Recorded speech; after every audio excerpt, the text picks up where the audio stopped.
नमस्कार बच्चों, आप सभी का स्वागत है हमारे Sanskrit YouTube channel Sanskrit by Pushpa में। आज हम कक्षा 10 की संस्कृत की एनसीईआरटी की बुक का पाठ नंबर 7 पढ़ेंगे, जिसका नाम है विचित्र साक्षी। इसका हिंदी अनुवाद है। कश्चन निर्धनो जन भूरि परिश्रम्य किंचितम वित्तम उपार्जितवान। कश्चन निर्धनो, किसी गरीब जन आदमी ने भूरि परिश्रम में खूब परिश्रम करके किंचित वित्तम उपार्जितवान, कुछ धन इकट्ठा किया था या कमाया था। तेन वितेन स्वपुत्रम एकस्मिन महाविद्यालय, तेन वितेन उस धन से स्वपुत्र अपने पुत्र को एकस्मिन एक महाविद्यालय में प्रवेश दापितुम सफल हो जाता, प्रवेश दिलाने में सफल हो गया। अगला है तत्तन्य सत्रे छात्रावासे निवसन अध्ययने संलग्न संभूता। तत्तन्य उसका पुत्र तत्रे वहाँ छात्रावास में निवास करते हुए अध्ययन में संलग्न संभूत जुट गया, यानी कि उसका पुत्र वहीं छात्रावास में पढ़ाई करने में जुट गया। एकदा स पिता तनुजस्य रुग्ण माता आक्रण्य व्याकुलो जाते पुत्रम द्रष्टुम च पर स्थित। एकदा स पिता तनुजस्य, एक बार वह पिता तनुजस्य रुग्ण अपने बेटे की रुग्ण आत्म आक्रण्य बीमारी को सुनकर व्याकुल जाता हो गया।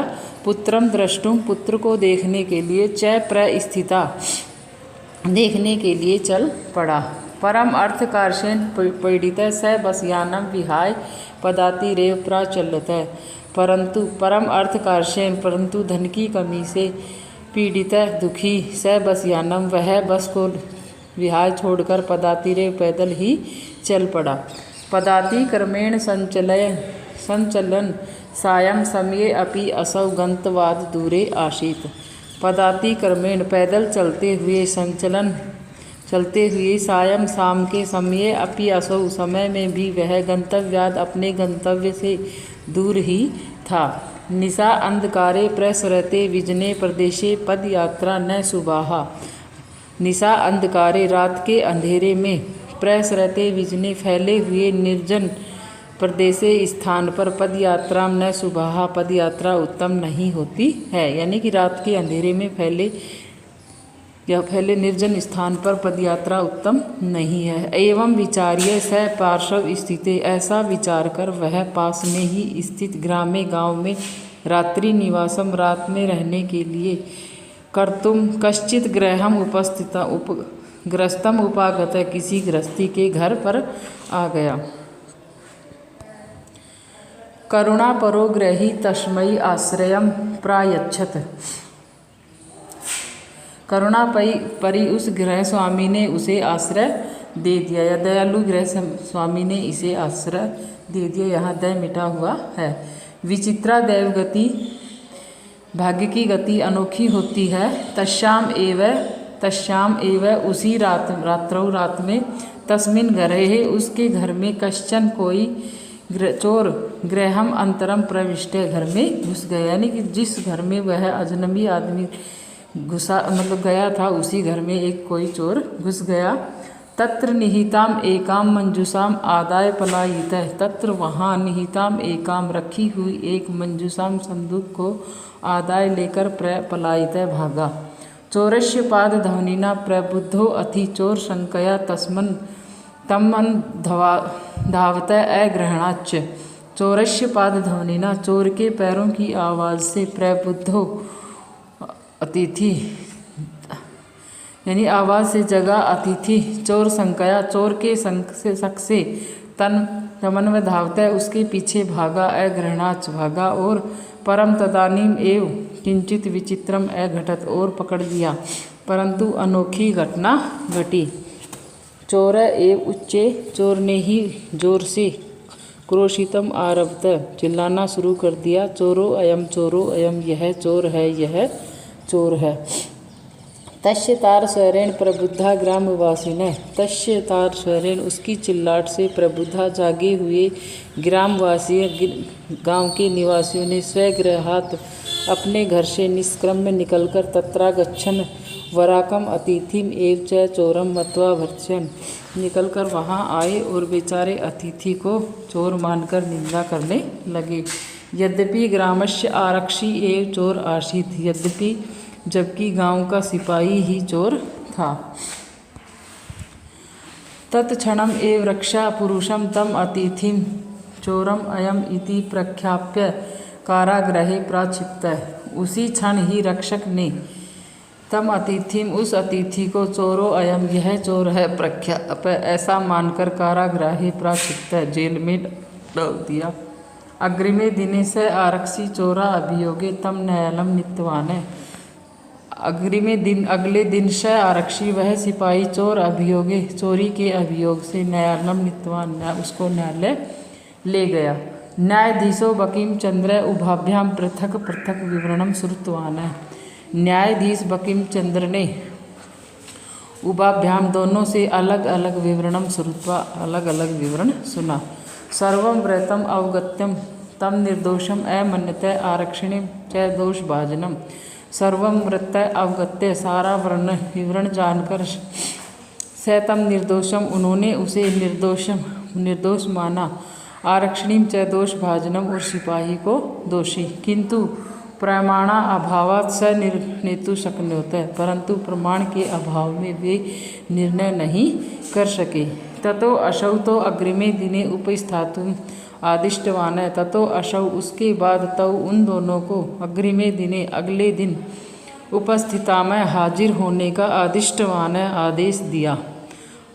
अन्येधु तौ न्यायालय स्व पक्षम पुनः स्थापितवन्तौ। अन्य दिन उन दोनों ने न्यायालय में अपने अपने पक्ष को पुनः रखा। तदेव कश्चित् तत्रत्य कर्मचारी समागत्य निवेदत। तदेव कश्चित् तभी वहाँ तत्रत्य किसी कर्मचारी ने आकर निवेदन किया कि यत् इत क्रोशद्वय अंतरालय को 2 कोश की दूरी पर कश्चित् जन केनापि हृतः कोई व्यक्ति किसी के द्वारा मारा गया या मार डाला गया। तस्य मृतं शरीरम राजमार्गम निक्षा वर्तते। तस्य मृतं शरीरम उसकी लाश राजमार्ग पर पड़ी है। आदिश्यताम किम करणीयम इति आदेश दे कि क्या करना चाहिए। न्यायाधीश आरक्षिणम अभियुक्तम च तम स न्यायालय आनेतु मादिष्टवान। न्यायाधीश आरक्षिण सिपाही और अभियुक्तम कैदी को तम स्वयं उस लाश को न्यायालय में आने तुम आदिष्टवान लाने का आदेश दिया। आदेशम प्राप्य उभौ प्राचलताम आज्ञा को पाकर दोनों चल पड़े। तत्रोपेते काष्ठपटले निहितम पटाच्छादितम देहम स्कंदेन वहन्तौ न्यायाधीश अधिकरणम प्रति प्रस्थितौ। तत्रोपेत्य वहाँ पहुँचकर काष्ठपटले लकड़ी के तख्ते पर निहितम रखे पटा आच्छादित कपड़े से ढके शरीर को स्कंदेन कंधे पर वहन्तौ उठाते हुए न्यायाधिकरणम न्यायालय की ओर चल पड़े। आरक्षी सुपुष्ट देहम आसीत।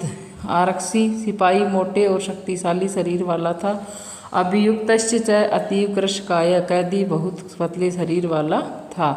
भारवत शवस्य स्कंदेन वहनम तत्कृते दुष्करम आसीत।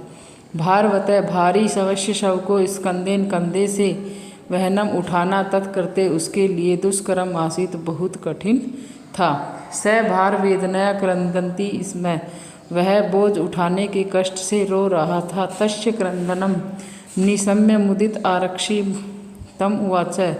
उसका रोना सुनकर प्रसन्न सिपाही उससे बोला, रे दुष्ट अरे दुष्ट तस्मिन् दिने उस दिन त्वया अहम तूने मुझे चोरिताया चोरी की संदूक मंजूसाया संदूक को या पेटी को ग्रहणात वारितः लेने से रोका था। इदानीं निज कृत्य फलम भुक् अब अपने किए फल को भोगो। अस्मिन् चोर अभियोगे त्वं वर्षत्रयस्य कारादंडं लप्स्यसे इति प्रोच्य उच्चैः अहसत्। अस्मिन् चोर अभियोगे इस चोरी के इल्जाम में तुम्हें वर्षत्रयस्य 3 वर्ष की कारादंडम जेल लपश्य पाएगा। इति प्रोच्य उच्चैः हसत, ऐसा कहकर जोर से हंसने लगा। यथा कंचित उभौ सौ मान्या एकस्मिन् चत्वरे स्थापवन्तौ यथा कंचित जैसे तैसे उभौ दोनों ने स्वमानीय लाश को लाकर एकस्मिन् चत्वरे एक चौराहे पर स्थापितवन्तौ स्थापित कर दिया या रख दिया।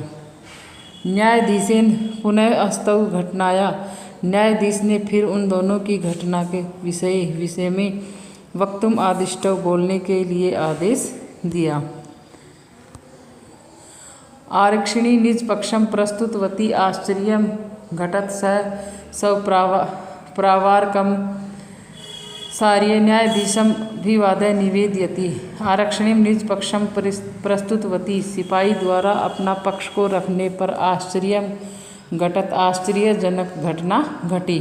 स सवै प्रवारकम उपसार्य, वह सब कंबल ओढ़े गए कपड़े को हटाकर न्यायाधीशम अभिवादय, न्यायाधीश को प्रणाम करके निवेदितवान बोला, मान्यवर, हे मान्यवर, एतेन आरक्षिण अध्वनि तद्युक्तम तद वर्णायामि।